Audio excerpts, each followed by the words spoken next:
Hey everybody, my name is David, and if you haven't already done so, please be sure to subscribe to the channel. Make sure you like this video, comment on this video, share this video. Let's get into this and get started.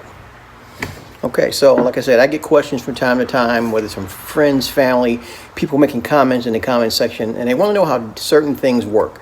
Very simple things. So nowadays, with the prices of everything and the cost of things, people are doing a lot of things on their own and trying to understand how things work and how you do certain things. So this was something that I struggled with. I know it seems simple, but until you get used to doing it, it can be kind of a challenge. Let's say, for example, you're somebody that decided you're going to do your own caulking, or using some liquid nail to glue something down, you know, to something else. So you typically need to go out and buy you a caulking gun. Okay, this is a caulking gun. As you can see, this thing has been through the ringer. It's seen better days. So most caulking guns, and I would recommend if you do buy one, that you buy one that actually has this little thing on the end of it. So the cool thing about this is, I don't think I have a tube of caulk anywhere. But anyway, what happens is, if you know what a tube of caulk looks like, it's got the tube that fits in here and it's got the little nozzle on the end. So typically what you do is you take some sort of a knife, you cut the end off of the plastic end of the tube where the fluid actually comes out. Then what you do is you take this little thing right here. So what happens is that tube is sealed on the inside. So you can puncture that tube so that the caulking or the liquid nail, or whatever it is you're using this for, will flow through the tube. So I always loved having this function on the caulking gun. So once you're done doing that, you fold that back underneath there. So the caulking gun has this thing here, has this thing here, which, as you can see, goes through. It works its way up and down. Now the only reason I'm able to do this right now is because I'm pushing this trigger right here. If I wasn't pushing this trigger, it'd go this way, but it won't come down until I push this. And then I can get it to come down and release it.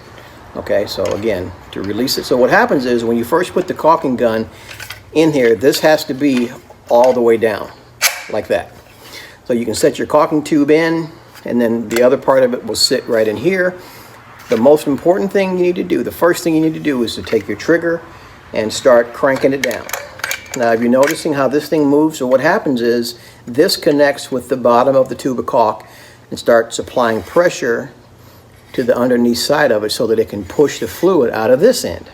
You know that end where you just cut the tip off and you punctured the hole in it? But here's the tricky part, and there's all different kinds of caulking guns, but let me explain this to you.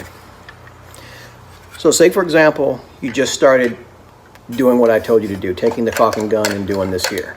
So what happens is, as the fluid gets going, it's going to continue to flow unless you hit this button to release the pressure. So once you start caulking and you've got to the point where you've got enough where you're at, what will happen, if you set this down, the caulk is going to continue to flow. So what you have to do is you have to push this button to stop it from flowing. And then the next time you go to use it again, you'll have to crank it again to get the caulk flowing. I hope that makes sense and I didn't confuse you there. But what I would notice would happen with me is, when I would get started, I would be using the caulking gun, and I would set it down somewhere, and then I would look back over at the caulking gun and there's all this gooey stuff all over the floor. And I tried to figure out, but I finally figured out that every time I push this, once I'm done caulking for that moment, it stops the caulk from flowing out of the end of the tube. So again, something simple, and like I said, nowadays technology's gotten better and there's a lot of things out there, but if you have one of these old fancy caulking guns, which work pretty great, as you can see, I'm still using it, just keep those things in mind. Make sure you push the tab, the button here, to pull all this all the way down, put your tube in, cinch it up. Before you do that, make sure that you puncture your hole in your tube of caulk and cut the end of it off with your knife, and you are good to go. But until you're ready to use it, make sure you release that pressure by pushing this button. Hope that makes sense.